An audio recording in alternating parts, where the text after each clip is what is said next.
ते दिसले त्यातील कुणाला SMS आला असेल तात्काळ कोणी उपस्थित असेल तर त्यांनी तयार राहायचं आहे। त्यांना आपण इथं मंचावरती बोलून सन्माननीय उपमुख्यमंत्री महोदय तथा मंत्री महोदय या दोघांच्याही हस्ते आपण सन्मानित करणार आहोत। आता डाउनलोडिंग चालू आहे। त्यानंतर प्रताप सरनाईक साहेबांचं पण स्वागत। धन्यवाद साहेब। आणि 117 भूखंड विक्रीसाठी आजची ही सोडत होती। या अतिशय नागरिकांच्या जिव्हाळ्याच्या कार्यक्रमाला उपस्थित परिवहन मंत्री प्रताप सरनाईक जी, VPचे म्हाडाचे VP संजू जयस्वाल जी, आयुक्त ठाणे मनपा सौरभराव, डेप्युटी CO अनिल वानखेडे, आपल्या रेवती गायकर मॅडम, सर्वच व्यासपीठावरील मान्यवर आणि आपले इकडे बसलेले सर्व ही आपले हे करतात ना, सगळं देखरेख कमिटी सर्व मॉनिटर करणारे आणि पारदर्शकता आणणारे या सर्व सोडतीमध्ये, कारण शेवटी पारदर्शकता महत्वाची आहे। सर्वसामान्य माणसाचं स्वप्न असतं की आपल्याला हक्काचं घर मिळालं पाहिजे आणि चांगलं घर मिळालं पाहिजे, परवडणाऱ्या किमतीमध्ये मिळालं पाहिजे, अशी प्रत्येकाची एक भावना असते, स्वप्न असते। आणि या स्वप्नासाठी घरासाठी खूप कष्ट घ्यावे लागतात प्रत्येकाला। आणि आपल्याकडे घर बांधून बघ अशी एक म्हण आहे, म्हणजे घर बांधायचं किती कठीण काम असतं। आणि त्याच्यामध्ये असेही मोठ्या लोकांचे स्वप्न असतात, प्यारा एक बंगला हो, बंगले में गाडी हो, पण अशी स्वप्न म्हाडाचे लोक घर घेणारे काय त्यांची ही स्वप्न नसतात, त्यांची साधी स्वप्न असतात। पण ते असं असतं, असावे घरटे आपले छान आणि सुंदर, हे म्हाडाच्या आपल्या सर्व मागणीधारकांचं स्वप्न असतं आणि ती पूर्ण व्हायला खूप कष्ट घ्यावे लागतात। कारण शेवटी घराचं स्वप्न साकार करण्यासाठी त्याला सगळं इकडून तिकडून किडूक मिडूक हे सगळं गोळा करून सगळं मग ते करावं लागतं। आणि म्हणून पण खऱ्या अर्थाने त्यांचं स्वप्न जे आहे गेल्या अनेक वर्षापासून म्हाडा पूर्ण करते आहे असं मी या ठिकाणी अभिमानाने सांगतो। कारण हे आज 2147 घरं आणि 117 भूखंडांची लॉटरी काढतोय। भूखंड म्हणजे मोठे भूखंड नाही, छोटे छोटे आपले, म्हणजे त्याच्यात रो हाऊसेस बांधणार। आणि म्हणजे नाहीतर कुठे मोठे भूखंड, मी काल विचारलं भूखंड म्हणजे काय बाबा, नाही तर ते भूखंडाचंच बातमी होईल। ते छोटे छोटे भूखंड तिथे ते स्वतःहून घर बांधणार, बरोबर, आणि आपण प्लॉटिंग करून। तर अशा या सर्व लोकांचं स्वप्न आज साकार होणार आहे। गेल्या आठवड्यामध्ये आपण पुणे आणि पिंपरी चिंचवड भागातल्या घरांसाठी लॉटरी काढली, तेव्हा देखील किती 6000 लोक होते, 6442, बरोबर ना। तर ही आपली निरंतर प्रक्रिया सुरू आहे। त्यामुळे खऱ्या अर्थाने नवीन घरांचं स्वप्न उराशी बाळगणाऱ्यांचं खऱ्या अर्थाने स्वप्न साकार एक करण्याची ही प्रक्रिया सुरू झालेली आहे। आणि आज ज्यांना लागतील घरं त्यांचं अभिनंदन करतो, ज्यांना नाही लागणार त्यांनाही शुभेच्छा देतो। त्यांना पुढची लॉटरी कधी आपली लगेच पुढेही लॉटरी आहे, त्यामुळे त्याच्यात उरलेले त्यांनाही लागतील, त्यामुळे काही काळजी करू नका। आपलं महायुती सरकार हे सर्वसामान्यांचं सरकार आहे। सर्वसामान्यांना चांगली दर्जेदार घरं मिळाली पाहिजे हे आपलं स्वप्न आहे आणि ते आम्ही गेल्या 2.5 वर्षापासून साकार करतोय। 2.5 वर्षापासून या राज्यातल्या लाडक्या बहिणी आहेत, लाडके भाऊ आहेत, लाडके ज्येष्ठ आहेत, लाडके शेतकरी आहेत, या सर्वांसाठी आम्ही योजना आणल्या आणि या राज्यातला विकास जो आहे त्याचा वेग वाढवला। आणि म्हणून मुंबईत गेलात आपण, पुण्यात गेलात, आता ठाण्यामध्ये आपण पाहताय पूर्वीचे रस्ते बघा, आताचे रस्ते बघा, इथं आयुक्त आहेत इथे, आणि मेट्रोची कामं सुरू आहेत, सुशोभीकरणाची कामं सुरू आहेत, तलाव सुशोभीकरण करतोय, वाहतूक कोंडीवर आपण उपाय करतो. हे सगळे जे आहे हे सगळं जे काय विकासाकडे घेऊन आपण जातो. शहरं वाढत आहेत, वाढत्या शहरांची गरजाही वाढत आहेत आणि म्हणून 2.5 वर्षात अनेक रखडलेले प्रकल्प आम्ही मार्गी लावण्याचा प्रयत्न केला. विकास कामातला स्पीड ब्रेकर आम्ही दूर केले, टेट दूर केले आणि या ठिकाणी ही प्रक्रिया सुरू केलेली आहे. मला वाटतं इथं 2100 घरं आहेत, परंतु मागणी 31,200 लोकांनी या घरांची मागणी केली. म्हणजे आता म्हाडाची विश्वासार्हता वाढलेली आहे. कारण पूर्वीची म्हाडाची घरं आम्ही पाहिली, पूर्वीची म्हाडाची घरं त्याचं बांधकाम थोडं म्हणजे बरोबर नव्हतं, लिकेज होणं, हे होणं, ते होणं. पण आताच्या म्हाडाच्या घरामध्ये आम्ही अगदी जो कोणी डेव्हलपर असेल त्याला आम्ही सांगतो की क्वालिटी काम कर. घर घेतल्यानंतर त्या घरामध्ये गळती होता कामा नये, छान भिंती असल्या पाहिजे, घर असावं घरासारखं, नुसत्या 4 भिंती नको. आणि म्हणून आता क्वालिटीमध्ये कुठेही कॉम्प्रोमाइज करण्यात येणार नाही अशा प्रकारच्या स्पष्ट सूचना मी दिलेल्या आहेत. आता मी गृहनिर्माण मंत्री आहे, आता माझ्याकडे नगरविकास मंत्री आहे, त्यामुळे काही तुम्हाला नियम बदलायचे असतील ते नगरविकासमध्ये आहेत. त्यामुळे काही काळजी करू नका, फक्त लोकांना चांगली घरं मिळाली पाहिजे हे आपला सगळ्यात महत्त्वाचा अजेंडा आहे. अनेक निर्णय घेतले आम्ही, देवेंद्रजी, अजितदादा, आम्ही टीम म्हणून काम करत होतो. मुख्यमंत्री असताना देखील मी सर्वसामान्यांसाठीच काम केलं, सर्वसामान्यांचाच मुख्यमंत्री राहिलो. व लोक म्हणायचे सीएम म्हणजे चीफ मिनिस्टर, मी म्हणायचो सीएम म्हणजे कॉमन मॅन. आता देवेंद्रजी मुख्यमंत्री आहेत, आता मी DCM आहे, पण DCM असलो तरी आता डेडिकेटेड टू कॉमन मॅन. शेवटी कॉमन मॅन जो आहे, सर्वसामान्य माणसाची जी नाळ आहे ती तुटता कामा नये. आपण जमिनीवरचे लोक आहोत, कार्यकर्ते, ग्राउंडवर काम करणारे कार्यकर्ते आहोत, फील्डवर उतरून लोकांना भेटणारे कार्यकर्ते आहोत, त्यांच्या समस्या सोडवणारे कार्यकर्ते आहोत, संकट समय त्यांना मदत करणारे कार्यकर्ते आहोत. आणि म्हणून कार्यकर्ता म्हणून काम करत असताना मग हे सगळे प्रोटोकॉल वगैरे सगळे बाजूला होतात. आणि म्हणून मला त्याचा आनंद आहे की 2.5 वर्षामध्ये एवढी कामं केली, इतके ऐतिहासिक निर्णय आम्ही घेतले की आतापर्यंतच्या राज्याच्या इतिहासामध्ये कधीही विकास प्रकल्प असतील किंवा लोकाभिमुख कल्याणकारी योजना असतील, एवढे निर्णय घेतले ते आतापर्यंत एवढे निर्णय कधीही घेतले नव्हते. यशवंतजी बरोबर आहे ना? आणि म्हणून त्याचा आनंद आहे, त्याचं समाधान आहे. आणि म्हणून तुम्ही देखील या महाराष्ट्रातल्या जनतेने लँडस्लाईड मॅन्डेट दिलं, खूप मोठं बहुमत दिलं. आता आमची जबाबदारी आणखी वाढली आहे, तुमच्या गरजा पूर्ण करणं, तुम्हाला घरं देणं. आणि म्हणून मी एवढंच सांगतो, आज जेव्हा जेव्हा सोडतीचा कार्यक्रम असतो तेव्हा तेव्हा मी मुद्दाम येतो, कारण एक आनंदाचा हा कार्यक्रम आहे. कारण ज्याला घर लागतं त्याच्या चेहऱ्यावर आनंद असतो आणि ज्याला लागत नाही तो थोडा नर्वस होतो. पण त्याला आम्ही खात्री देत असतो की पुढच्या लॉटरीत तुझं घर लागणार म्हणजे लागणार. आणि म्हणून याला मी नेहमी उपस्थित राहतो. आणि आता याच्यामध्ये आम्ही नवीन गृहनिर्माण धोरण करतोय. या गृहनिर्माण धोरणामध्ये अनेक आम्ही बदल घडवतोय. त्यामध्ये परवडणारी घरं पाहिजेत, परवडणारी भाड्याची घरं पाहिजेत, त्याचबरोबर ज्येष्ठांसाठी घरं पाहिजेत. आपल्याला आपल्या वर्किंग वुमन आहेत, आमच्या भगिनी आहेत, काम करणाऱ्या आहेत, त्यांच्यासाठी घरं ठेवा. स्टुडंट हॉस्टेल पाहिजे.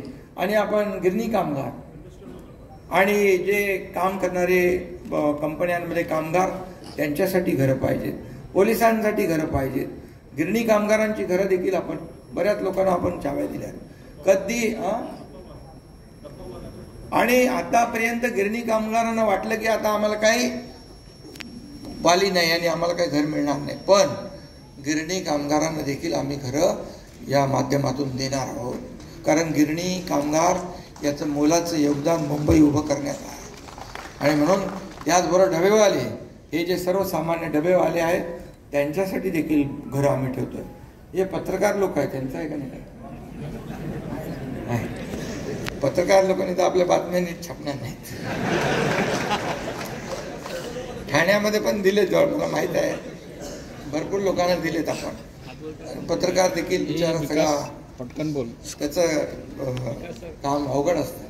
कुठं कुठं जाऊन फोटो काढावे लागतात त्याला. त्यामुळे सगळ्यात मी आपल्याला एवढंच सांगेन की आज खूप आनंदाचा दिवस आहे. आणि या जी आपली सोडत जी आहे ह्याच्यामध्ये काही लोक येतात. आता माझ्याकडे तर काही एकदा 2 कोणीतरी आले होते की बोले म्हाडाची सोडत आहे, त्याच्यामध्ये काय आपल्याला नंबर लावता येईल का? बोले बिलकुल लावता येणार नाही, मुख्यमंत्री असं. अरे तुम्ही मुख्यमंत्री आहे? बोले बिलकुल नाही, मी मुख्यमंत्री असलो तरी याच्यात ट्रान्सपरन्सी असली पाहिजे, बिलकुल पारदर्शकता असली पाहिजे. आणि पारदर्शकता आणण्यासाठी यांनी खूप तुम्ही त्यामध्ये नवीन नवीन सिस्टीम आणलेली आहे. त्यामुळे पूर्णपणे पारदर्शकता या लॉटरीच्या सिस्टीममध्ये आहे. त्यामुळे कुणालाही बोट ठेवायला जागा इथे ठेवलेली नाही. अर्जदारांना वेबकास्टिंगद्वारे घर बसल्या ही थेट लॉटरीची लोट पाहता येते, तेही आपण केलेलं आहे. आणि त्यामुळे लॉटरी या सर्व म्हाडाच्या लॉटरीवर लोकांचा विश्वास आहे. आणि म्हणून फक्त मी एवढंच सांगतो की लॉटरी झाल्यानंतर घराचा ताबा लवकरात लवकर यांना मिळाला पाहिजे, यासाठी आपण काम करा. त्यांना किल्ल्या लवकर मिळाल्या पाहिजे आणि घरात राहायला लवकर गेले पाहिजे यासाठी. आणि ते चांगल्या क्वालिटीचं घर असलं पाहिजे, एवढंच आपण बघूया. आणि बाकी तर मी आपल्याला क्लस्टर आपण करतोय, आशियातलं सगळ्यात मोठं क्लस्टर आपण ठाण्यात करतोय. आता मुंबईत पण क्लस्टर आपण, मी परवाच्या दिवशी गेल्या आठवड्यात मुंबईतले काही क्लस्टर पाहिले. एक इमारत उभी करणं, ती स्टँड अलोन उभी राहिली तर त्याला काय, त्याला आजूबाजूला जागा मिळणार नाही मोकळी, त्याला गार्डन मिळणार नाही, त्याला मैदान मिळणार नाही, त्याला आरोग्याच्या सुविधा मिळणार नाही. आणि म्हणून क्लस्टर ही योजना जी आणली 10-15 वर्ष याच्यासाठी लढा आम्ही दिला. आणि क्लस्टर योजना म्हणजे एकत्रित समूह विकास आणि नियोजित विकास, त्यामध्ये मग मोकळ्या जागा असतील, सगळ्या अम्युनिटीज असतील. आणि त्यामुळे क्लस्टर हे सगळ्यात म्हणजे आशिया खंडामध्ये क्लस्टर ही संकल्पना आपण आणली आणि ती आता सुरू झाली आहे, समूह विकास. आणि त्यामुळे या पहिल्या योजनेतून आता मला वाटतं 5 ठिकाणी ठाण्यात आपल्या सौरभजी कामं सुरू आहेत. आणि मला वाटतं 9 तारखेला पण काय 2-3-4 ठिकाणी भूमिपूजन आहे. त्यामुळे हजारो घरांची कामं. काही लोक म्हणत होते काय एक क्लस्टर आहे, क्या क्लस्टर, काय क्लस्टर. क्लस्टर म्हणजे काय, तर क्लस्टर म्हणजे एक इमारतीचा विकास, एक इमारत न बांधता. आता इथं प्रताप सरनाईक एक डेव्हलपर आहेत, पण ते अधिकृत इमारती बांधतात. काही अनधिकृत इमारती बांधणारे लोक, त्यांना तर मानलं पाहिजे.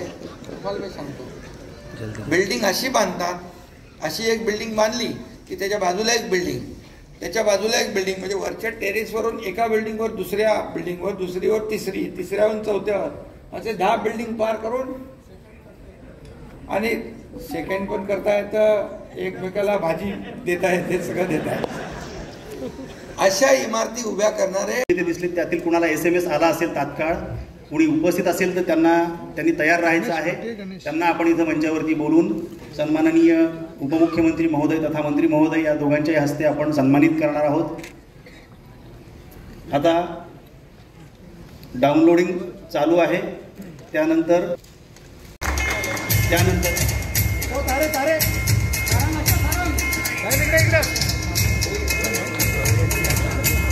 आता ज्या विजेत्यांना सन्मानित केले पंच म्हणून जे इथं आले होते उत्स्फूर्तपणे. नमस्कार, मी कृष्णा सारंग. मी माडा स्टाफ असून माझ्या भावाच्या नावाने फॉर्म भरलेला होता. तर पहिल्याच फॉर्म विनंती करतो की त्यांना सन्मानित करावं.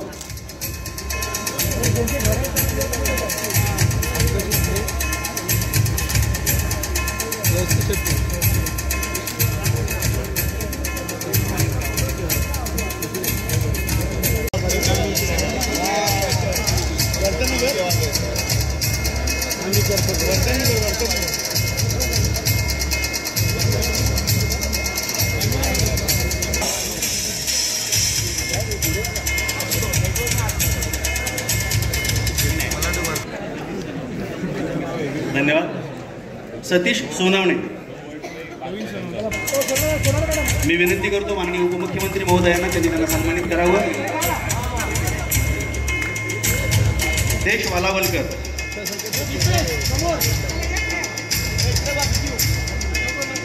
सिद्धेश वालावलकर यांना मी विनंती करतो त्यांनी मंचावर जावं. मुख्यमंत्री महोदयांच्या हस्ते सन्मान.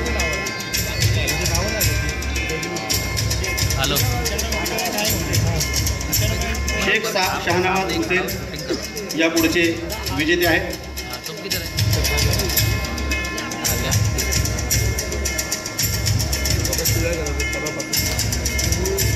बाबासाहेब सोटरे पुढचे.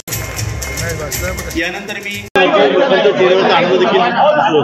खुश आहेत, काहींना घरं लागली नाही आहेत.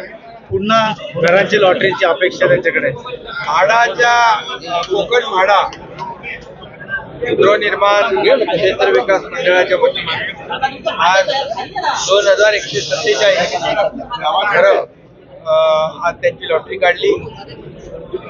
31,000पेक्षा जास्त अर्ज आले होते. त्यामुळे आता म्हाडाच्या घरांना लॉटरीमध्ये मागणी लोकांची वाढत चाललेली आहे. म्हाडावर जो विश्वास आहे तो वाढत चाललाय. आता म्हाडाच्या घरांची क्वालिटी चांगली आहे आणि वेळेमध्ये घरं मिळत आहेत. त्यामुळे आणि पूर्णपणे या सिस्टीममध्ये जी कार्यपद्धती आहे पूर्ण पारदर्शकता आहे. त्याच्यामुळे कुठे काही नाही, पूर्णपणे सिस्टीम जी आहे पारदर्शक केलेली आहे. त्यामुळे लोकांचा विश्वास आहे.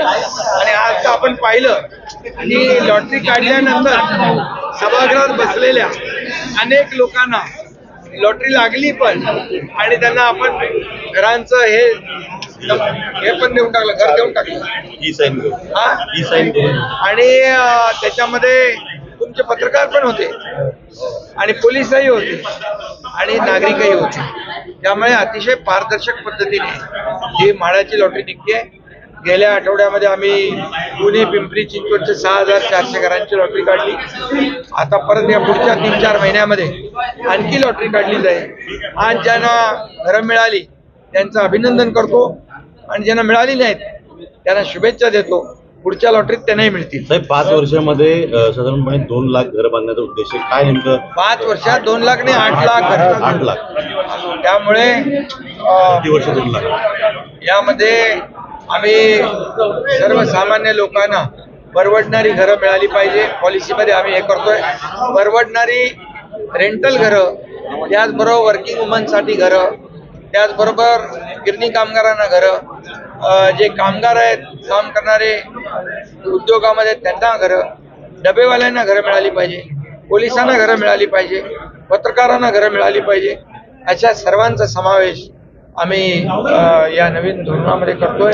त्यामुळे समाजातला प्रत्येक जो वंचित घटक आहे, सर्वसामान्य घटक आहे, गरजू घटक आहे, याला म्हाडाच्या या लॉटरीमध्ये आणि म्हाडाच्या घरामध्ये त्यांना चांगलं घर, हक्काचं घर आणि चांगल्या दर्जाचं घर देण्याची भूमिका म्हाडाची आहे.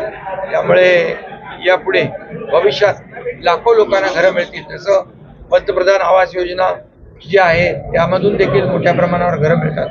त्याला देखील या महाराष्ट्रामध्ये आपण राज्यामध्ये मोठ्या प्रमाणावर चालना देतोय. त्यामुळे मोदीजी म्हणतात सर्वांना घरं, तसं महाराष्ट्रामध्ये देखील म्हाडाच्या माध्यमातून देखील जास्तीत जास्त लोकांना घरं मिळाली पाहिजे. आणि याचा म्हाडाचा देखील एक समूह विकास, एकत्रित विकास, क्लस्टर डेव्हलपमेंट याला देखील आम्ही प्राधान्य देतोय. जे प्रकल्प रखडले त्याला चालना देणं, त्याला मार्गी लावणं, ते म्हाडाचे आहेत, SRAचे आहेत, वर्षानुवर्षे पडलेले आहेत प्रलंबित, त्यांना देखील आम्ही शासनाच्या संस्था ज्या आहेत अंगीकृत त्यांच्या माध्यमातून टेकओव्हर करून त्यांना देखील पुनर्बांधणीचा मार्ग मोकळा करून जे लोक आपल्या मुंबई ठाणे शहराच्या बाहेर फेकले गेलेले आहेत, अगदी बदलापूरपर्यंत, इकडे नालासोपारापर्यंत, त्यांना पुन्हा मुंबई आणि ठाण्यासारख्या शहरामध्ये त्यांच्या राहत्या घरांमध्ये पुन्हा घर मिळेल अशा प्रकारची भूमिका आपली. साहेब 2,000 घरं आहेत, मागणी 31,000 घरांची आहे. म्हाडाकडे जास्तीत जास्त अर्ज दरवर्षी येत आहेत. दुपटीने अर्ज लोक करतात. विश्वासार्हता वाढली आहे. आपण म्हटलं मगाशी की नियम बदलू, विश्वासार्हता वाढली. एक विश्वास असल्याशिवाय लोक मागणी नाही करत. चांगला प्रतिसाद या म्हाडाच्या लॉटरीला मिळतोय.